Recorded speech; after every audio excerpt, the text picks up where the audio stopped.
Hello, welcome back to part 2 of Riveting TV's Newbie Monday. I'm Dorjan. And I'm Highflyer15.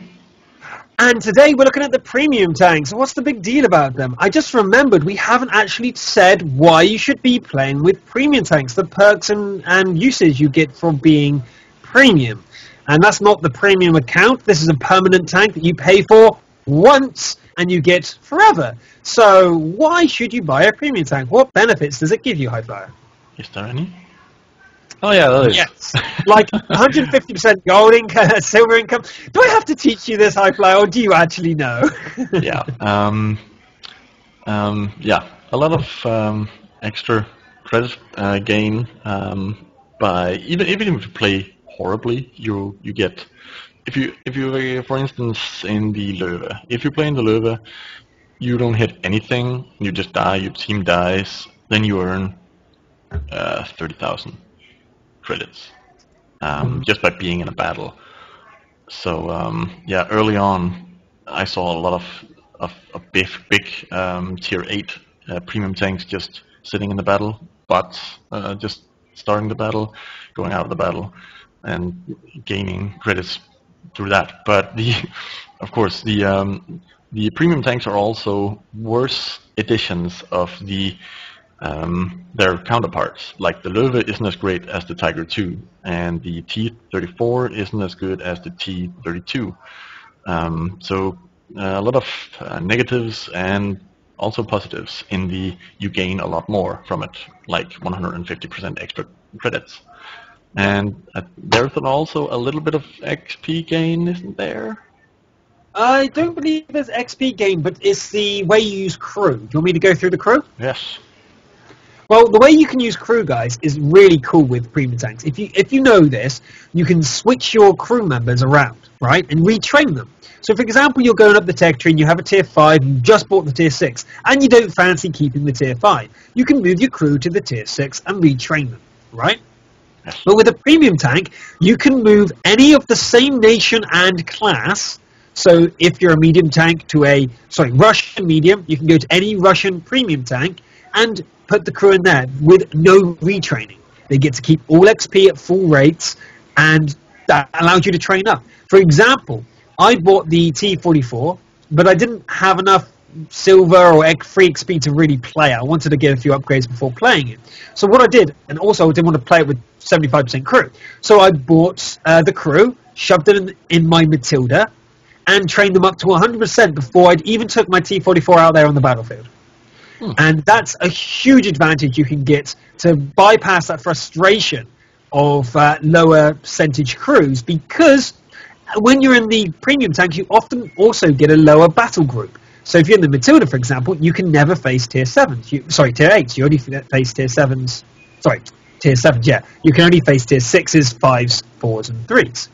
Yeah, and for instance, the Super Pershing has a tier matchmaking of tier 8. So it's really what the hell is that? It's really rare that you get into tier 9 and 10 battles. And as you can see, like Dorjan just said while sucking his finger, I have put my T-20 crew in the Super Pershing, and I'm right now I'm doing my second crew skill, and yeah, you can use it in premium tanks and then just switch it over. I also used I think it was the Pershing crew and the T-30 crew as well, getting up to a lot of the skills. It takes a lot longer when you have to fight tier 10s and can't really just go all nuts like in the Super Pershing, where you have a favorable matchmaker. And yeah. We did a bit of fun. If you guys didn't check it out, you should definitely go to the Riveting TV archive on YouTube. Just search the Riveting TV archive. And on Sunday, instead of the ESL, we threw everything we had against 5 or 6 Super Pershings, including Hetzers. Much hilarity ensued. You should go see that. It was good fun. And we'll play with you guys, the Riveting TV fans. If you missed out, you should definitely turn up on Sundays in future. Shouldn't you? Yes. Next tank. Right, that's the benefits you get for having premium tanks. So that's all premium tanks. Some of them slightly differ, but they're the general rules for it. So let's go up to the middle tiers on the Russians. You get the Valentines, the Matildas and the Churchills. We're talking about the British tanks. These used to be the only British tanks in the game before the British tree was released. Of course, you have the Valentine, which is a solid tier 4. It's not super slow, it's not super fast, but it's got stupidly good armor, but a pathetic gun. So it's a solid tank. Not in an all-round sense, but it's hard. You can't kill the Valentine as easily as you think you can because it's such a small tank, unless you're tier 6.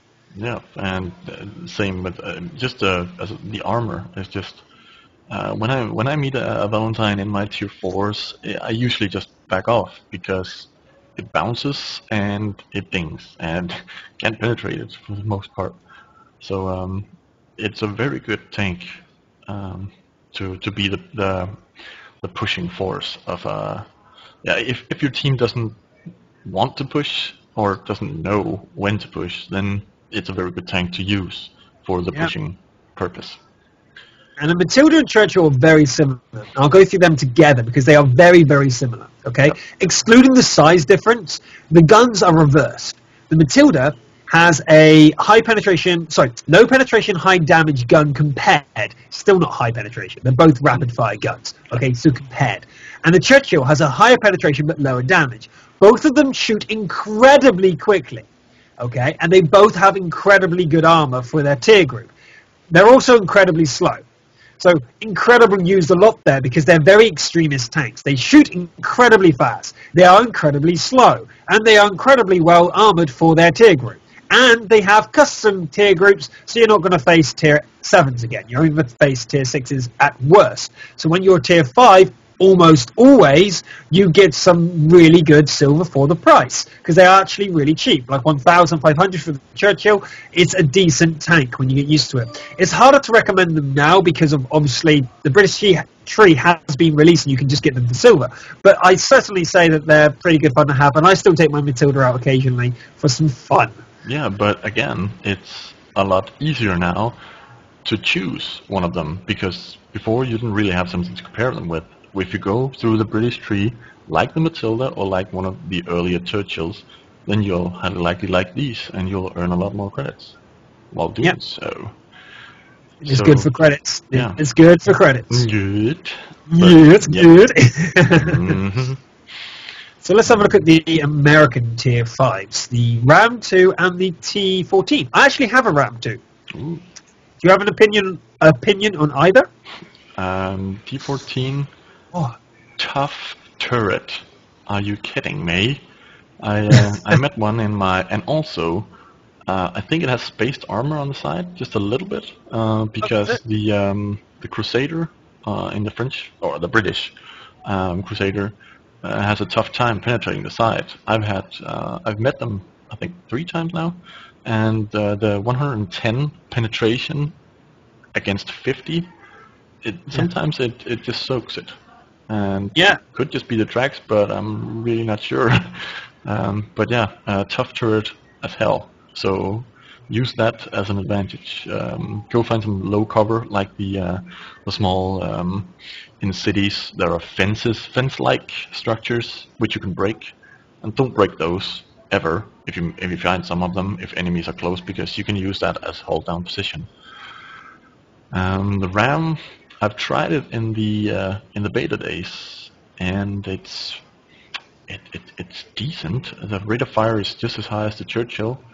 The Ram is much better now. It's again one of these situations when they fix the tier groups, it's now much better. Because when Rams and T14 get into tier 5 battles, oh my god, are they good. Now, the Ram 2 is very similar to the T14 in the sense of it's quite well armoured. It's very well armoured in the front, and it's more balanced than the T14.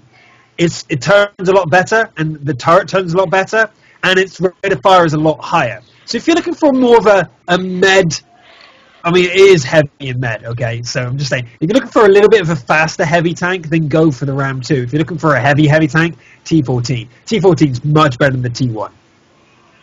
Yep. T1 heavy. Yeah.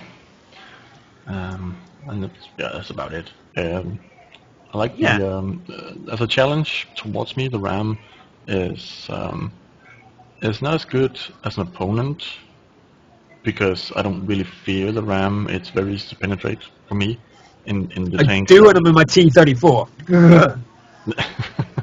Run head to head against a ram. You're like, run away. Bravely run away. But it's still one of them panic moments. Mm-hmm.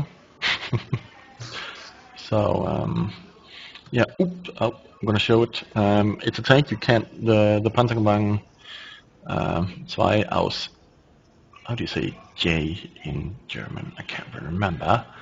Oh, I don't have the M4 A3 A4. I sold that actually. I got it in the in when the beta ended and you had over 1,000 games and you had joined before blah blah blah. I got it, but everybody was playing it and it wasn't good against itself. So it took too long for everybody to get new good tanks again. So I sold it to get quicker through the tech tree, because back then the credit gain wasn't as big as now. Yeah. So it was really a drag to get through those low tiers. Boo! Boo! Mm-hmm. And ghost. Boo! Yeah. And right now we're looking at the what I call the micro mouse, because it is it's small. Okay, yeah, I won't call it anything. I'll call it Panzerwagen 2 aus J. But as you can see, it has the same armor as Jagdpanther. 80 on the front, 50 on the side, and 50 on the rear. And it's a tier 3, and it gets a favorable matchmaking. Oh, God. And you can't platoon with them, because then they would be overpowered. And Wargaming knows this. So you can't join a platoon with these. You're not even given the chance. It's like if you try and... Is it 3 mini cheeses? If you try and... You can't get any more than 3 on one team or something like that? Is that true? Yeah. You can't have... you can't even have 1 in a platoon. Well, these things. It can never enter a platoon. Nope, can't. Because then people will just hide behind it. So... I've played a little bit. It fires incredibly fast, but it's not really good. The standard penetration, the penetration is 23 average, and damage is 11. So you have to get around people, and this tank is slow. It's really slow. The speed limit is 31, but the engine power is 160. That's slow. So slow. It's insane. I don't play it just because of that. No. I hate slow things. Yeah, I hate slow things. I'm so, if anyone's ever played with me or you watch me play, I'm a little bit impatient, just a little bit impatient. I like going out there and doing. And when I was driving the AMX-40, I'll continue the story from earlier. When I'm driving the AMX-40, I rage. Not at the team, not at the other team, and myself, trying to get that tank to move verbally. God damn it, move! God, get to the front! God damn it, get to the front! God, get to the battle's over. Everyone is dead. Either the enemy team are already dead or our team is already dead by the time I get there, and some big tank two-shots me, and I'm just like... I actually brought past it. I got that far. I'm just, you know what? Bye. Use free experience. Get past that tank. I can't stand that. It's just, no, can't do that. Really? I just couldn't do it. I just couldn't do that slow tank. Couldn't do it. It's too slow. No. It's a good tank. Don't get me wrong. If you like that sort of stuff, go for it. But oh my god. Oh my god. I'd take off the turret. I would take off the turret just to get to the front line and ram some bastard, rather than have to sit in the back with that gun. That's 75mm trying to hit something. Whew. Yeah, I have the same opinion.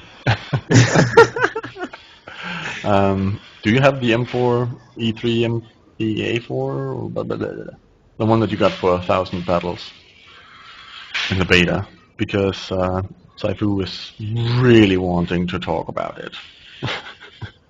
1,000 battles in the beta? I should have got it then, but I don't remember it. No. Well, if you don't have it, then it's a US medium tank. It's like a Sherman, but little worse. Okay, no, I've not seen it. I don't think I've seen anyone drive it either. Or if I have, I've just ignored it. No, everybody sold it. I think everybody, or they don't drive it. It's one of them.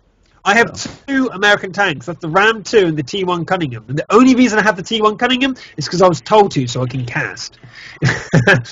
Yeah, that's basically it. Yeah. Yeah, Super Pillar is asking for my pretty face.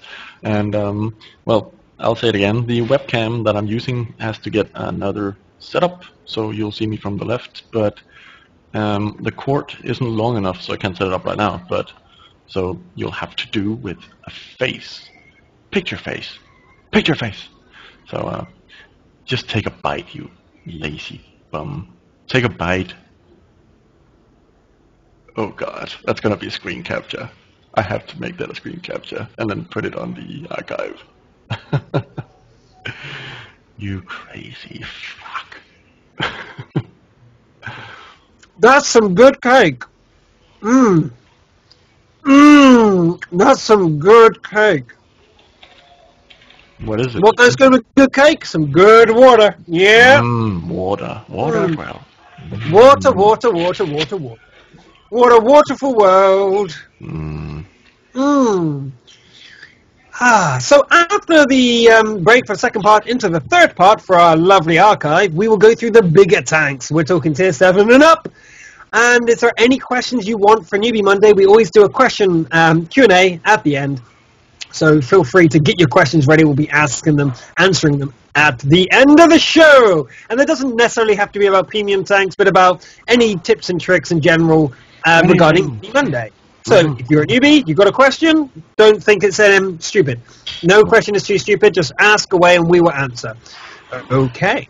Actually, there's one more tank I want to go through, the tier 7 one. There's only one tier 7, so we've got a little bit of time for this one, and I will squeeze it in now. And that's that goddamn OP mofo frickin' Russian TD. You know which I'm talking about, don't you? Do you know that? Are you there?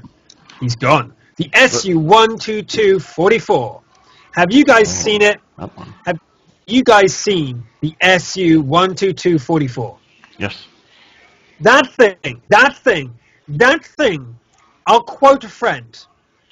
And doop-be-doop-be-doop. The SU-1244, ISU Top Gun with better armor and better speed, with a turning speed that will make you frickin' spin on a frickin' record. Oh my god, it's so good. That tank. If you want to have fun at tier 7, 8-ish, buy the SU-122-44. You will not be disappointed. It's just got a boom cannon of doom, and it's pretty damn tough too. And it moves really quickly. It's crazy. Absolutely crazy. That's crazy, yeah. I've met it once and killed it, so I didn't see it really in action, but yeah, it's pretty damn crazy. Wedge bridge. Breach? No, it's not breach. I know. Yeah, even though the accuracy is horrible, if you just get close, a little bit close with that speed, then, yep, boom. Hurt, pain. Perfect. Yep. Even it's tier 7, and it almost has the maximum damage of any tier 8 premium. I know. It's crazy. Yep. Then again, the Type 59, I don't think ever... It was a mystery. A lot of people... I figured it out, right? If you watch the mechanics video, you would understand why the Type 59 was always considered so tough. And its front armor is so well angled that every time you shoot it, it bounces into the turret, and the front turret is incredibly well armored. So when you were shooting at the Type and you kept getting ricochets, it's because you're bouncing off the front into the turret and not penetrating. It wasn't going through the front of the Type 59 for that reason, more than likely. When it first got introduced, it was just that good. And they did nerf it a little bit. They lowered the armor, angling, and all that sort of jazz, and people started getting used to fighting it. With anything new, it already has a bonus because you're unused to fighting it, right? Yep. The first time you ever see a mouse, it's incredibly terrifying. You don't know where to shoot it, you don't do any damage, and it kills you. The first time you meet the big American TDs, the E4 and the E5, you just shit yourself because everything you do seems to do nothing to them. Until you fight them a few times, you realise they've got a few weaknesses and you can deal with them. Okay, they still scare you, like they rightfully should, but you get less scared as you play them more and you understand their weaknesses and their abilities and what they can and cannot do. I think the Type 59 had that same thing. When it first came out, people didn't know how to fight it, and as soon as they learned, it's not so scary. Yeah. No, it's not. It's just it came in swarms, and yes. Yeah. Everyone played the Type 59, like everybody.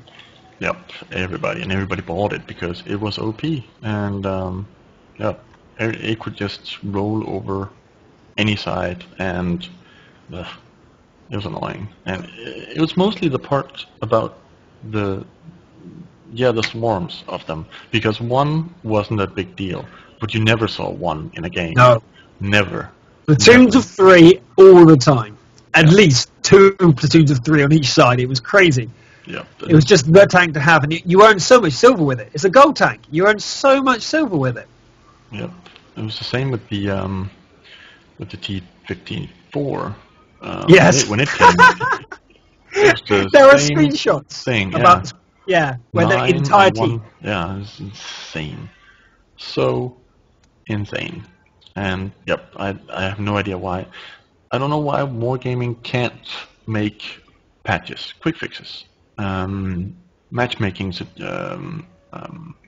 what's it called, adjustments, because the Type was overpowered in the matchmaking it got. It was top dog almost all the time,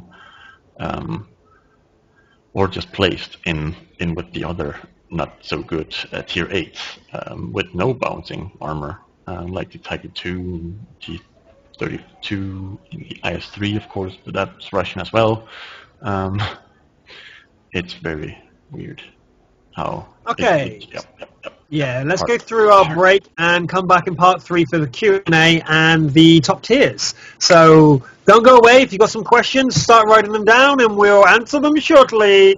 See you in a moment.